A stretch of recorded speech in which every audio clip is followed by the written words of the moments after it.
So,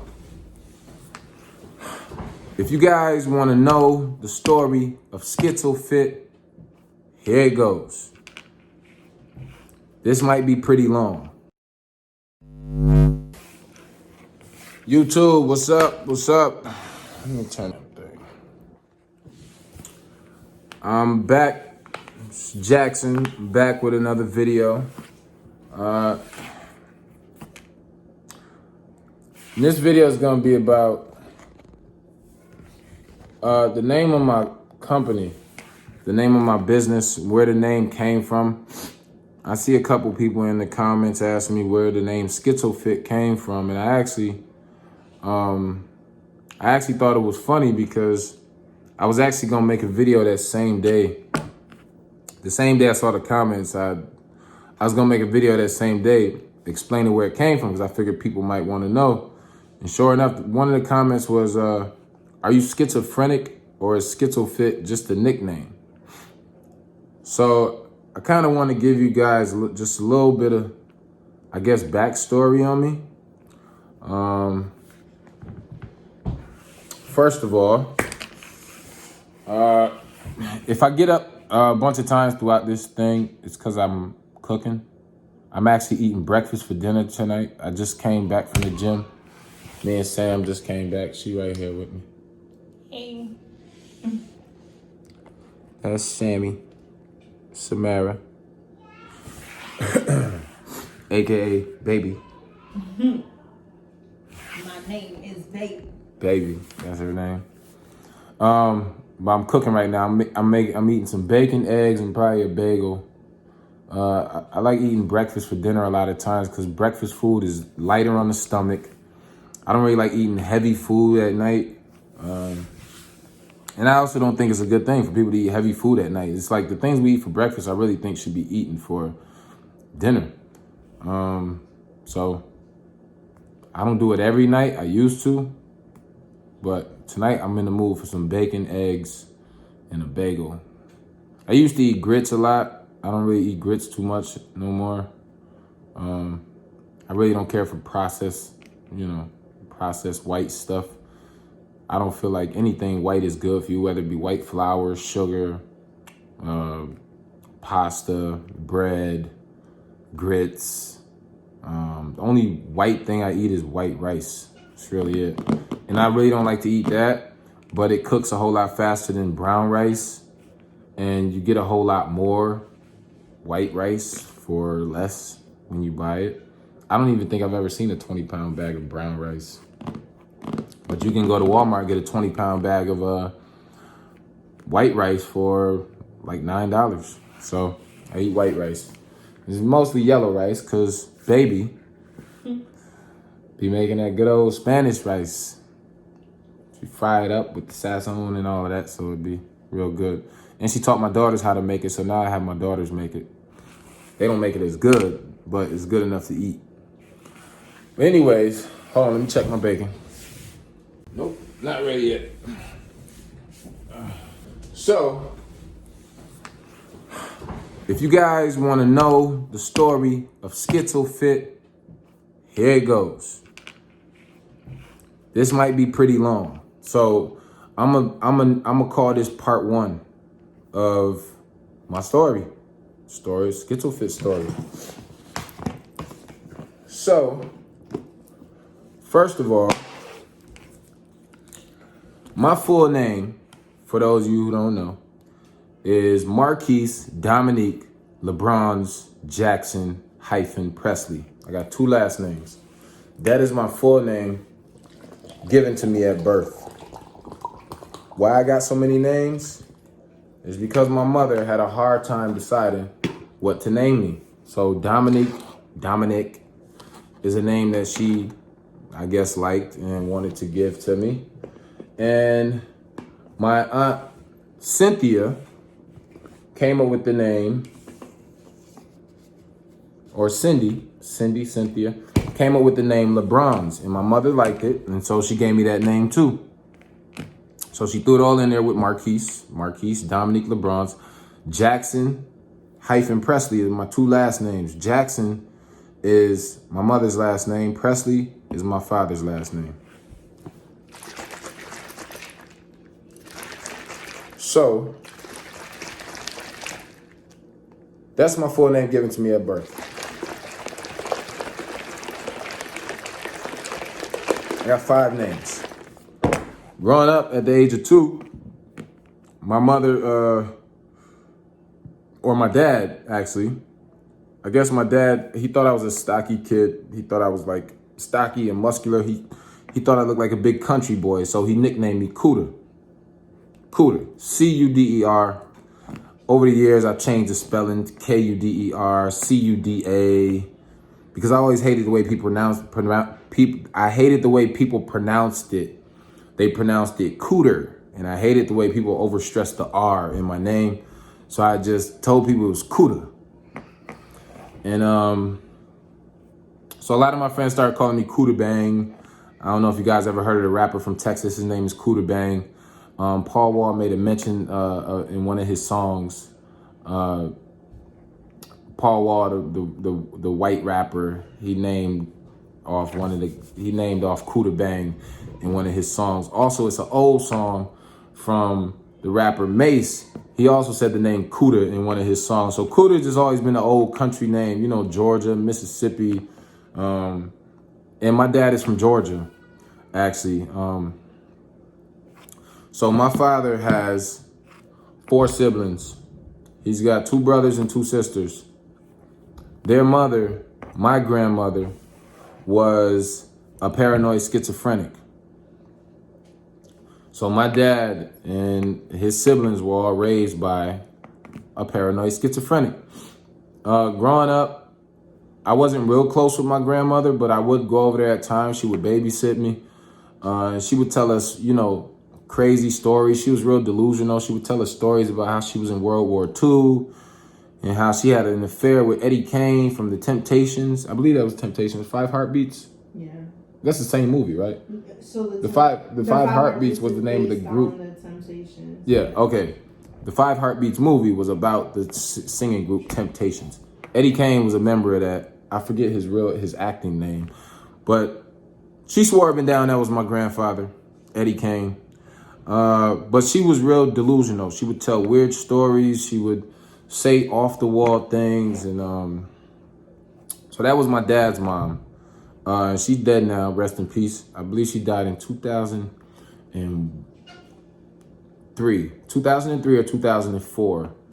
I was locked up in the juvenile detention center, but they actually let me go to her funeral. So they drove me to her funeral in handcuffs, shackles, and I was actually able to attend her funeral and view the body and everything. That was 2003 or 2004. I was about 15 or 16 years old.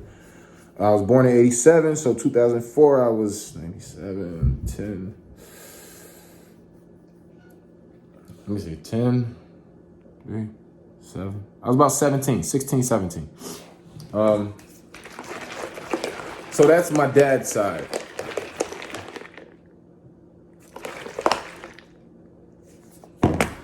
Now, on my mother's side, the Jacksons, my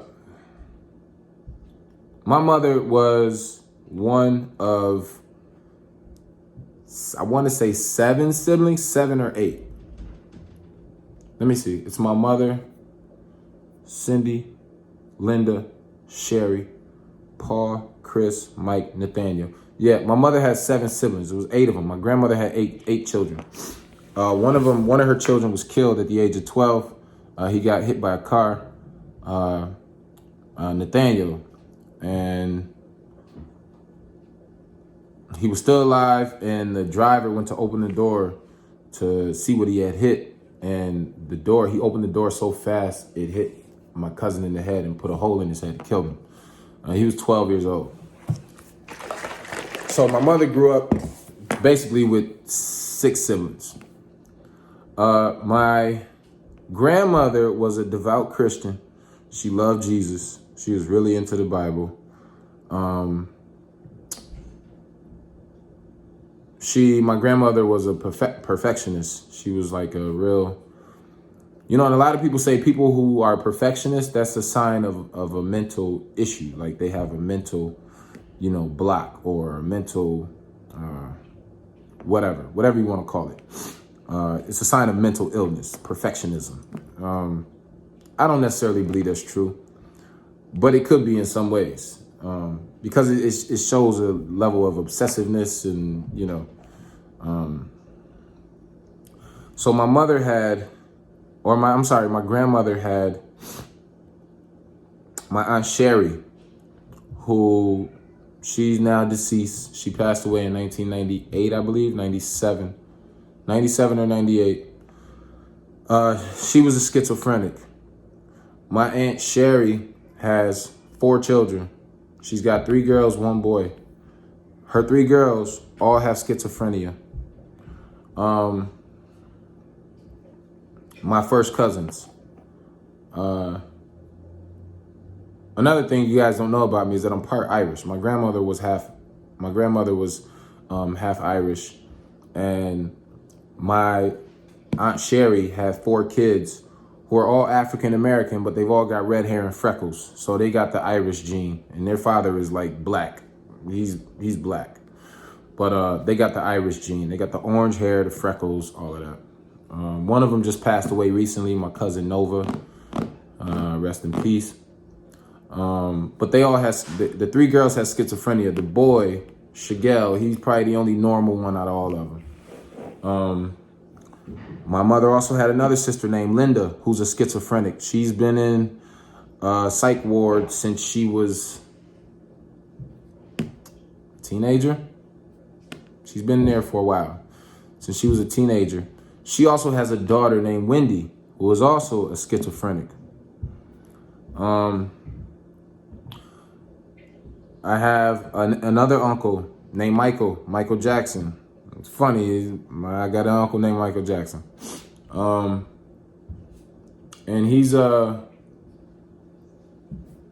schizophrenic. He's been in a mental institution since he was 18. He's about 50 now, maybe a little older, 52. He's a schizophrenic. He didn't catch it till he was 18. At the age of 18, he went on a trip with some of his friends, and they put some rupees in his drink. I think they call them Mickeys, whatever. Roofies, yeah. Is my bacon done? No, it's nowhere near done. No. Yeah, it is not how I like it. Still gummy. I don't like gummy bacon. So they put some drugs in his drink, and he hasn't been right ever since. He's been diagnosed as a schizophrenic ever since. So schizophrenia runs on both sides of my family, basically. And me growing up, my mother used to always tell me this story about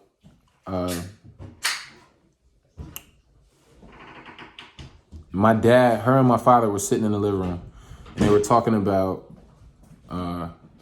they were watching us play in the living room, and my dad was like, one of them is gonna have it. And my mother was like, what are you talking about? He's like, one of them is gonna have it. And he knew that it ran on both sides of the family. At least one out of 5, 6 kids, that one of us was gonna have it. It's just how my dad felt. And so my mother always told me that story. And growing up, I was always the kid that was always in trouble. I was always in some kind of trouble, either getting suspended from school or getting arrested, going to jail, doing drugs. I would just do the most outlandish stuff, All of my other siblings, they never been arrested, never been to jail, never been in a fight, never been in a gang. Some of them did dabble in drugs here and there. I mean, as kids, we all do as teenagers. But for the most part, they all stayed out of trouble and stayed out of the system. And I was the only one who always got, I was just always in some shit. I mean, from kindergarten. I almost failed the kindergarten. It was just, and I always felt like my family always looked at me like I was the black sheep and like I was the one who didn't get it. But I was just always the kid that was willing to go against the grain and break the rules. I hated rules being imposed on me. I'm a Leo. I got a big personality. I'm not blaming my sign on anything. I'm just saying I feel like certain people born at certain times have certain character traits. And us As Leos, we just have big personalities. We're expressive. We don't like people putting fucking chains on us. We don't like being locked in cages. We're fire signs. We're ruled by the sun. We like to fucking be expressive. We like to be fucking free. And I never felt free in this world. So I used to always just go against the grain, you know? And I don't think my parents understood that, but I always thought deep down that my parents thought I was the one who had the schizo thing going on, the schizophrenic shit, because I was just a badass kid. I was always in some shit, always. From 6th grade to the 9th grade, my 3rd year in the 9th grade, actually, I was a straight F student. I mean, Fs all across the board. F, F, F, F, F. I was just terrible. I mean, one year they told me that there was like 150 days, 160 days in the school year, and I had missed 104 of them or 103. But I never went to school. I was always skipping school, smoking weed, drinking, fighting, doing something stupid. Hold on. Gotta check the bacon, because this shit cooked fast. So I'm gonna reposition the camera over here because I'm about to cook my eggs. Take all this hot shit off.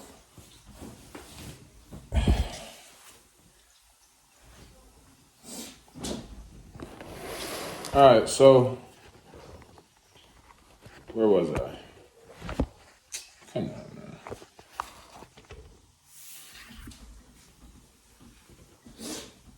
All right, I'm gonna put that up a little higher. Let's see. All right. So, where was I? You remember what I was talking about? So I was always the kid that was into some shit. Always into some shit. And I always felt like I said, my parents thought I was the one who caught the schizophrenic gene. I was obsessive, compulsive. I was spontaneous. I would do shit without thinking about it because it seemed cool. And, you know, I was dead set on being great at something. When I was younger, I always had this attitude like, you know what? I don't give a fuck what it is. I'm going to be fucking great in this world, whether it be for something negative or something positive. Like, I don't care if it's for being the biggest fucking serial killer in the world or for being, you know, like something good. But I was dead set on making sure that I was going to be great in this world. I didn't give a fuck what it was. If I had to be the biggest gangster, the biggest bank robber, the biggest fucking, it didn't matter what it was. I just wanted to be great at something, you know? And so it took a while. I went through a lot of phases. I went through my phase where I wanted to be a rapper. I'm real good at writing. So I tried to do the writing thing. I tried to do acting and make videos and, you know, and YouTube skits and stuff like that. And, you know, I was just doing things and putting them down and trying this and failing at that and try to sell drugs and get rich and try to sell Bitcoin and that failed. And I was just always trying to do something to be great in this world and to make a lot of money and to be successful and famous. And, you know, I think just as a young boy, that's just what a lot of us want. Like, success is a big thing when it comes to young men. It's just something that's naturally in us. Like, women naturally want to be beautiful. And men, we naturally want to be successful. It's just in our nature. Not saying women don't want to be successful. Of course, women want to be successful. Of course, men want to look good. But as far as our priorities and what's most important to us, you know, and how we view ourselves as men, I think a lot of time, like how we view ourselves as men, our status, our social status, our financial status is a big thing to us. Just like, you know, women view themselves according to their beauty. You know, like, not to say that women don't care about social status and financial status. Of course they do. But men, that's something like we are willing to put our fucking life on the line for, you know? It's really the only thing that matters to us, you know? It's the most important thing to us. So I was always trying to find a way to be great in this world. I knew I was meant for something great. I just didn't know what. And I've just been trying to find my path all of these years, and just trying and failing. And I just got fed up to the point where I was like, you know what? The time came where I quit. I had a good job. I had a good paying job.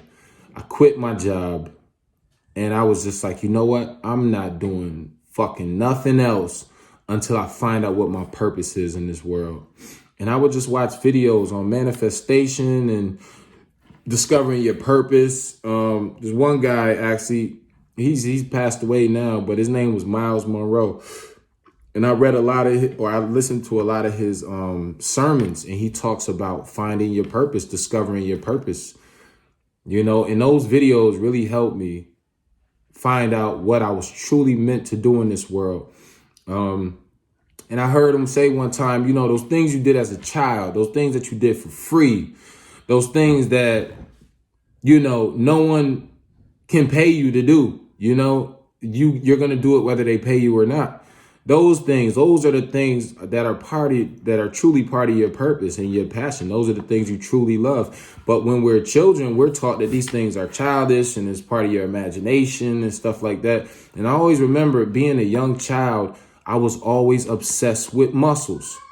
Always. My mother would show me pictures of my uncle. My uncle served 32 years in prison. He went in at the age of 18. He actually just got released a couple of years ago. But I only heard stories about him. I got to meet him one time when I was 11. I got to meet him again when he actually got released from prison one time for like a couple hours. But as a young kid, I just heard stories about him. And back in the 80s, they used to have bodybuilding competitions in the prisons. And he came first place in these competitions. Let me get to my eggs. He came first place in these competitions. It was called the Mr. Napanock. The Mr. Napanock. And my uncle placed first in a few of these competitions. I'll actually put a picture of him up on the screen.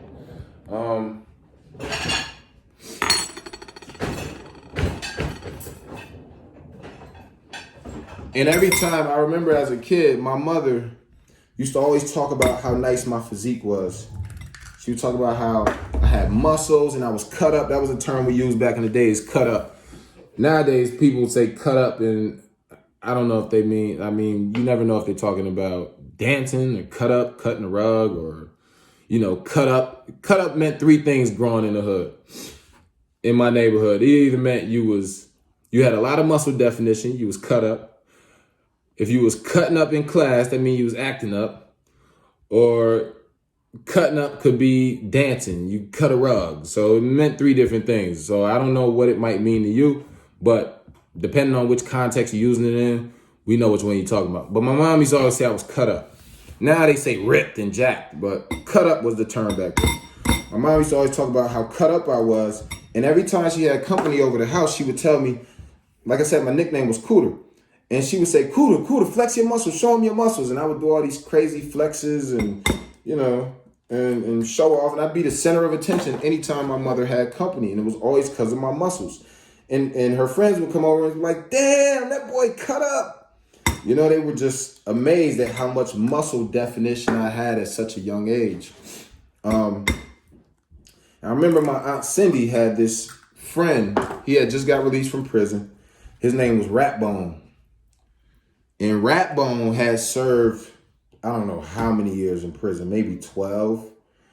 But Ratbone was freaking huge. And I just remember he would flex his biceps, and I would jump up and I would grab his bicep and I would hang on to his bicep. You know, I was just obsessed with muscles as a young kid. My mother would always have me working out. I would I remember there were times where I would, be getting on my mom's nerves, and she'd be like, boy, leave me alone. Go do some push-ups. And I'd be like, all right, how many? She'd be like, do 50. And I'd go do 50 push-ups, and I'd come back and say, Mommy, I did the 50 push-ups. She'd be like, well, go do 50 more. She just always was trying to, I guess, use working out as a reason to get me out of her face. And my Aunt Cindy lived with us for a long period of time. She lived with us like most of my life, actually, my mom's sister. And my Aunt Cindy, she went to the gym faithfully 3 or 4 days a week. If she wasn't at the gym, she was at home doing her workouts, whether it was Jane Fonda or Jillian Michaels or, I think back then, well, who we had? Not Russell Simmons. What's his name? Richard Simmons. I don't know if she ever did those workouts, but I know I used to be in the living room doing the workouts with her, with my aunt. She was my first workout partner, actually. So working out has just always been a part of my life. At the age of 14, at the age of 12, I was on probation. I was on probation all the way up until I was 14. At the age of 14 and a half, I was taken into custody, juvenile detention center, where I spent the next 3 years, up until 2 months before my 18th birthday. I spent 3 years in juvie. And in juvie, I was always in trouble. In juvie, they have programs put in place, systems put in place. So if you got good behavior, you get certain privileges. If you don't, you get your privileges taken away. Me, I was always in trouble, always getting written up. I always got my privileges taken away. And when you have your privileges taken away, they put you on what's called LOP, which is loss of privileges. And the only thing that you could do, you couldn't stay up at night and watch movies. You didn't get snacks. We got snacks twice a day. You didn't get snacks. You didn't get, at the gym, we couldn't play basketball or use the weight room. The only thing we could do was use the pull-up bar. And so there was another kid, his name was Craig Cleveland. Craig, if you ever watched this video, man, I actually looked you up recently. I see Craig is in prison right now, actually, for, I believe, auto theft. I believe he's in prison right now for that. Craig Cleveland from the Bronx, New York. I did not like that kid at all, but he was probably my best workout partner to this day. But we would just do pull-ups and push-ups all day. We would be in the gym. We would got I think an hour and a half, 2 hours in the gym, and we would just do pull-ups and push-ups the entire time. That's all we did for 2 years. And I think that's really how I came to build my physique and build up my back and everything. I didn't even know what I was doing. We were just doing it because we just young boys. We had energy, and it was gym time, so we worked out. We would do pull-ups, push-ups, and we would do leg raises for stomach. So after serving 3 years in juvie, I came home. I was 6'2", 220 pounds at 17 years old, 2 months before my 18th birthday. They wanted to keep me until my 18th birthday, but the judge looked at me. She said, he's about to be 18 anyways. Just take the cuffs off of him. They took the cuffs off me, shackles right in the courtroom. They let me go home. That was at the age of 17. Now, fast forward a few years. Where's the frame?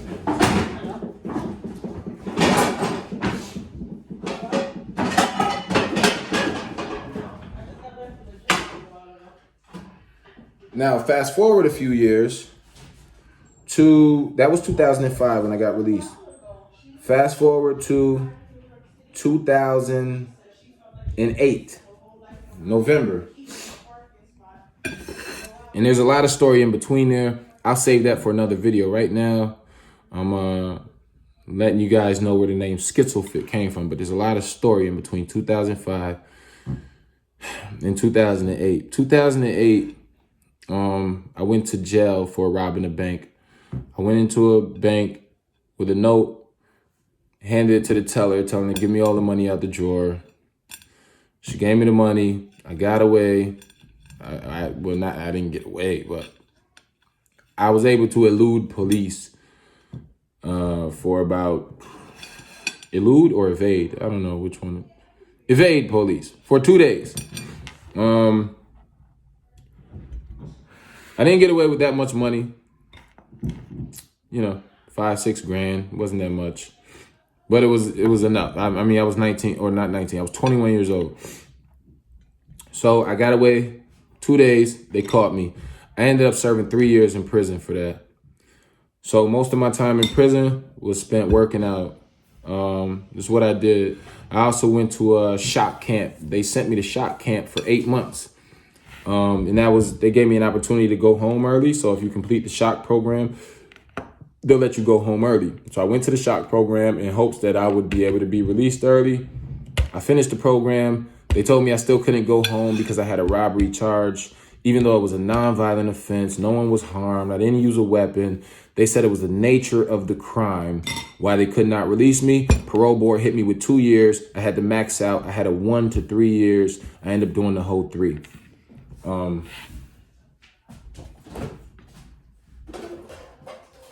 So I spent a lot of time in jail working out, a lot of time in prison. So I spent 8 months in shot camp, and that's all physical training. We do PT all day long. PT, cardio, run around with mattresses on our backs and with big boots and coats, and it was pretty intense. It's just like the Army. So after that, they ended up sending me to a conventional prison. I didn't get released. I went to a conventional prison, and I met this guy there named Big Hazel. Big Hazel, he was from Queens. He was in prison for murder. He had 15 in life. And I used to go to the weight yard with him. He's a big guy. He's about 6'5", and he was real big up top, but he had real skinny legs, like bony legs. But he had huge arms and chest. I mean, he was massive up top, but he had the smallest legs. And so when I got to the prison, I started working out with him. I used to take him for runs around the yard, and we would work legs and shit like that. And so that was my workout partner, Big Hazel from Queens, man. I don't know if he ever got released. I'm not sure. After that, I got into an altercation in the prison with some gang stuff. I ended up cut a guy in his face with a razor, and they sent me to solitary confinement. I spent the last 18 months of my sentence in solitary confinement. In solitary confinement is where I really knew I had to change my life, and that's when I gave up the gang. I gave up the street talk, the criminal thinking. I had to really retrain my brain to think differently, and so fast forward from there, after my release from prison, I'm originally from Rochester, New York. I don't know if I told you guys this. I'm sorry if I didn't. I'm originally from Rochester, New York. My father is a computer software engineer. My father actually served 2 prison bids. But back in the days when you could still get trades in prison, my dad actually got a trade while he was in prison. He got a trade in computer science. I'm not exactly sure what year he was released, but I do remember the first year I saw him was 1995. 1995 was the first time I saw my dad. Yeah, I was 8 years old.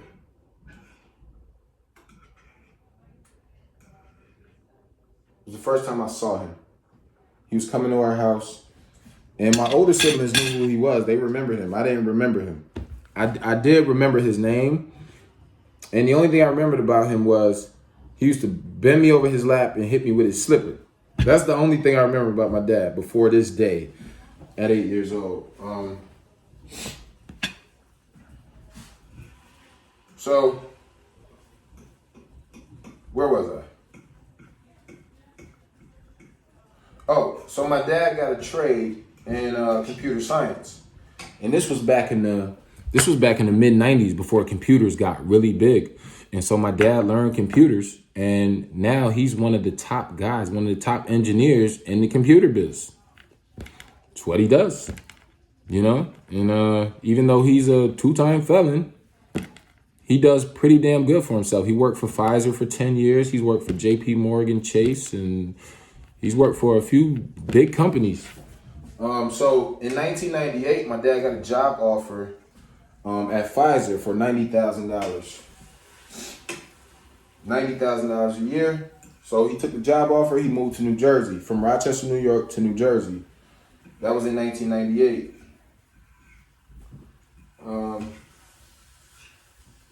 So my dad's been in New Jersey since 1998. So when I was in prison, me and my dad, we never had a good relationship. And I'll tell you guys all about that in another story. But we didn't have a good relationship. I actually moved to New Jersey with my dad when I was 12 years old. And I got into a situation here. I made a bomb threat at a school. They kicked me out of the school. And my dad, he was just like, fed up with my shit. He sent me back to my mother in Rochester. So, ever since I was 12 years old, me and my dad didn't speak. We didn't speak. We spoke a handful of times during those years. So when I was in prison, I don't know, something told me to reach out to him. So I reached out to him. I wrote him a letter saying that, I was ready to change my life. And I just wanted to know if I could come live with him, until I got on my feet. Because I didn't want to go back to Rochester where I was from. I didn't want to get caught back up in the gangs and the people I was hanging around. And he actually wrote me back and he told me yes. He told me I could come live with him. And I was actually shocked that he said yes. And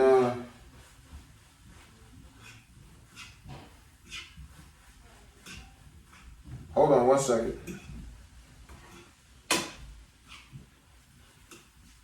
Yeah, y'all want to see what I'm cooking over here? I'm going to show y'all. Ooh, eggs and bacon, baby.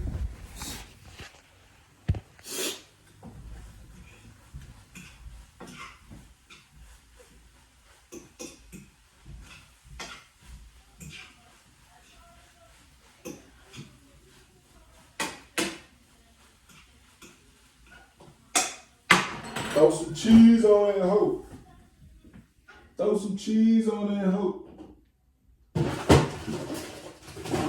All right, so he actually told me, yeah, I could come live with him. So I actually came to stay with my dad.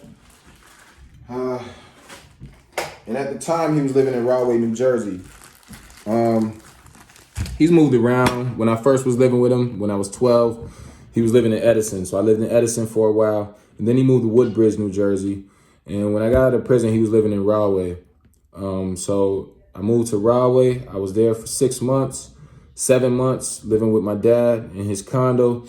And after that, I went on my own. I had my own job. I rented out a room in Elizabeth, New Jersey.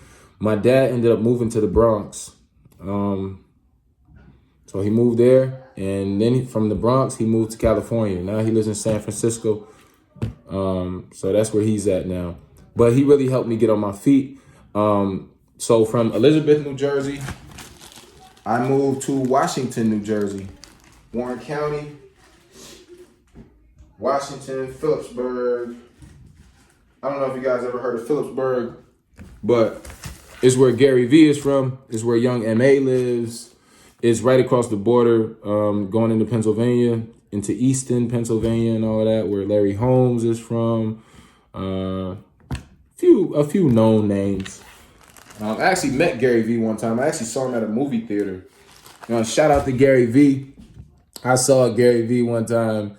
He was at the movie theater with his son and his dad. And I met his dad and I met him, his dad, and his son all in the same shot. And I was just, I felt honored to have met 2 millionaires in like one day. But anyway,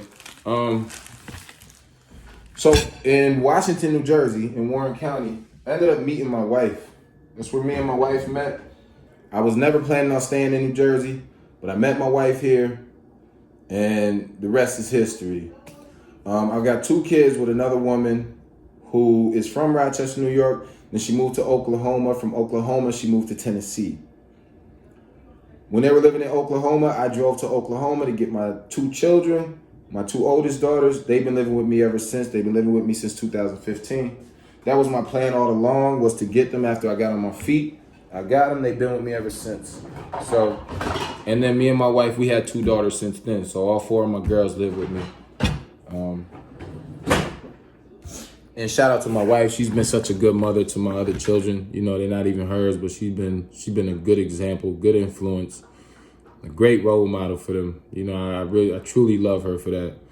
But yeah. So aside from that, going back to listening to Miles Monroe's videos, listening to his videos, I realized those things that I loved as a child are the things that I was supposed to be doing in this world. And I thought, you know, it's bodybuilding. It was bodybuilding. I always knew it was muscles. It was bodybuilding. And so I just started working on my body.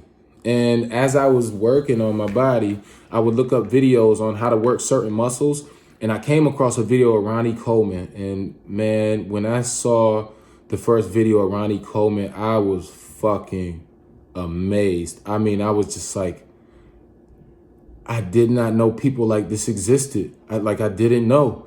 I was just amazed. Like, I just found out about Ronnie Coleman last year. I had never knew who he was. I had never knew about bodybuilding. The only bodybuilder I knew was Arnold Schwarzenegger.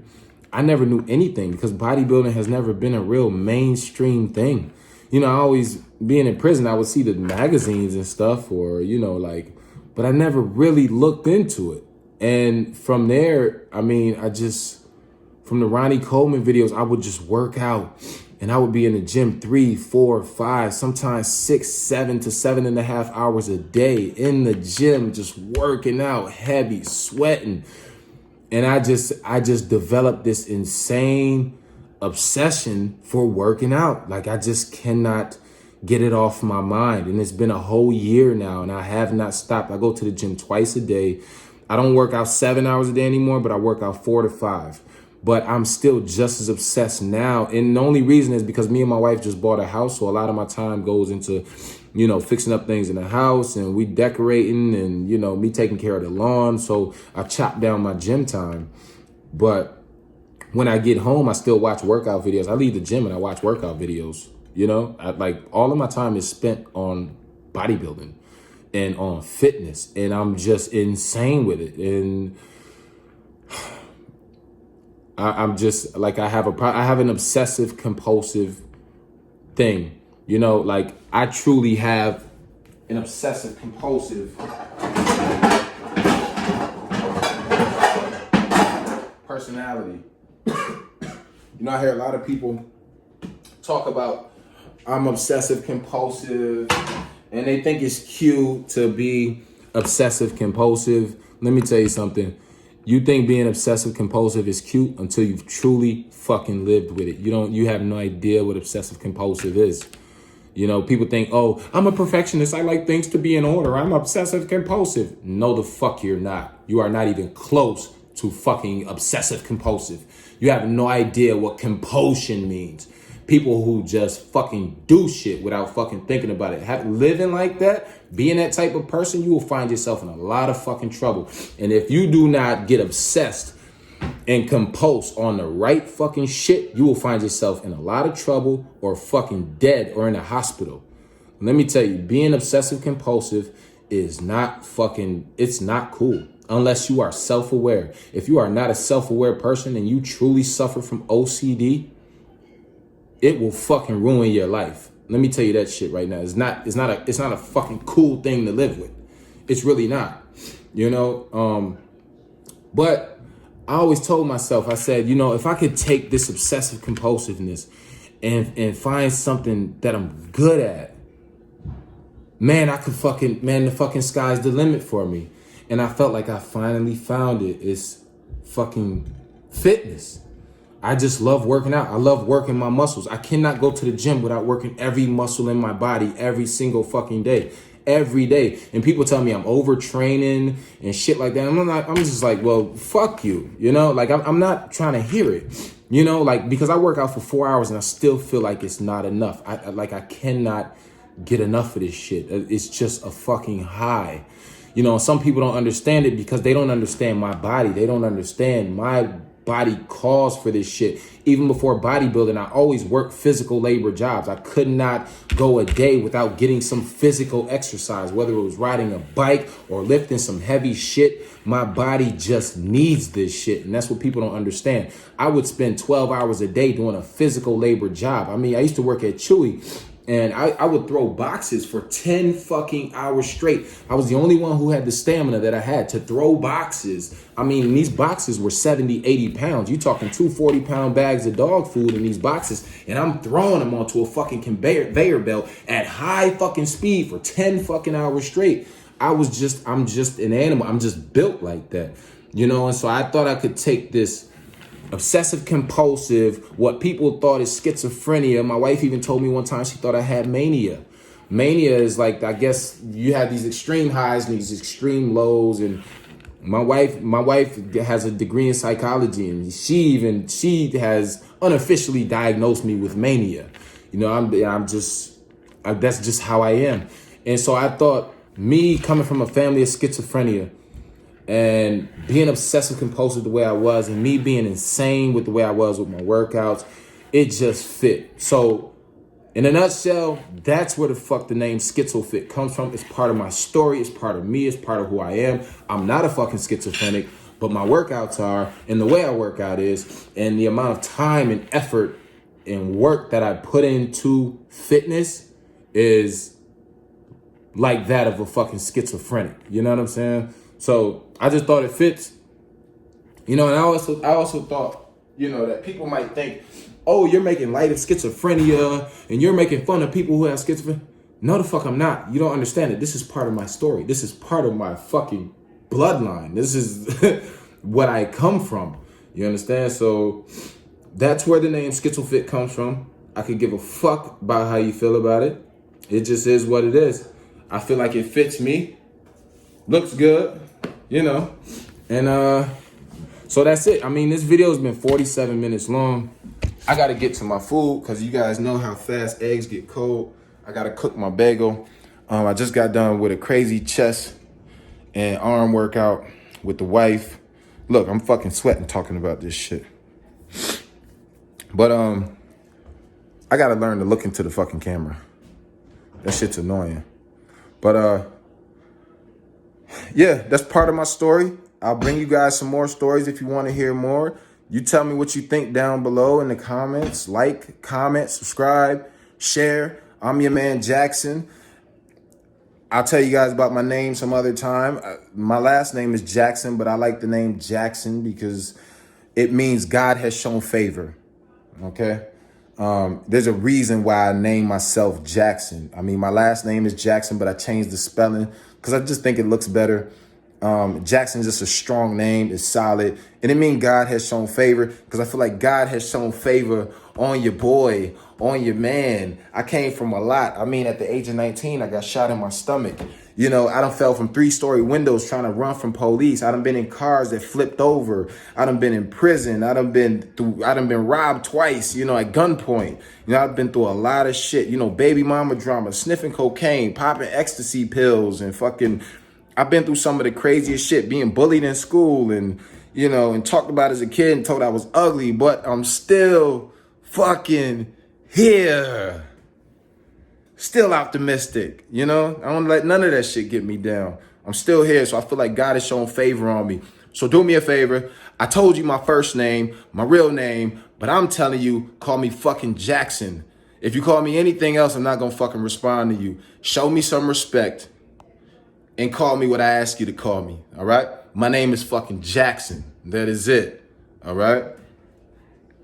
That other shit, those other names, that's part of my past. That's who I used to be. I don't want to be tied to those names no more. Not Marquise, not Cuda, not none of that shit, okay? Because that's the negative part of my life. And although I do embrace it, it made me who I am, I feel like I'm on a new path in life, you know? So along with this new path comes a new name, you know? So every time you call me Jackson, you telling me God has shown me favor, and I appreciate that. And I love you.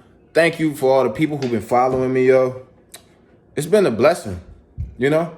It really has been a blessing. I pulled up one video, it's got like almost 60,000 views. I I had no idea that I could get that many views on a video, but I was like, hey, well, this is what happens when you do what the fuck you're supposed to be doing on this earth. You don't have to go out and ask people to follow you or watch you. They automatically gonna fucking watch you. They're going to watch you. They have no choice. When you're obsessed with something, it fucking rubs off on other people. And when you look at my physique, you're not just looking at a good physique. You're looking at my fucking obsession. That's what you're looking at. Because before I was obsessed with bodybuilding and working out, I was just a fucking skinny dude. So when you see my physique, you are looking at my obsession. You're not just looking at a good physique. Okay? Because I wasn't born with it. I had to build it. I had to build it through my obsession. You know? But like, comment, subscribe. It's your man Jackson. I'll be back with a part 2 and probably 3, 4, 5, 6, 7. You know, if y'all really want it, you know, because I got a long story. But I appreciate y'all, and I'll catch y'all on the next one. Peace.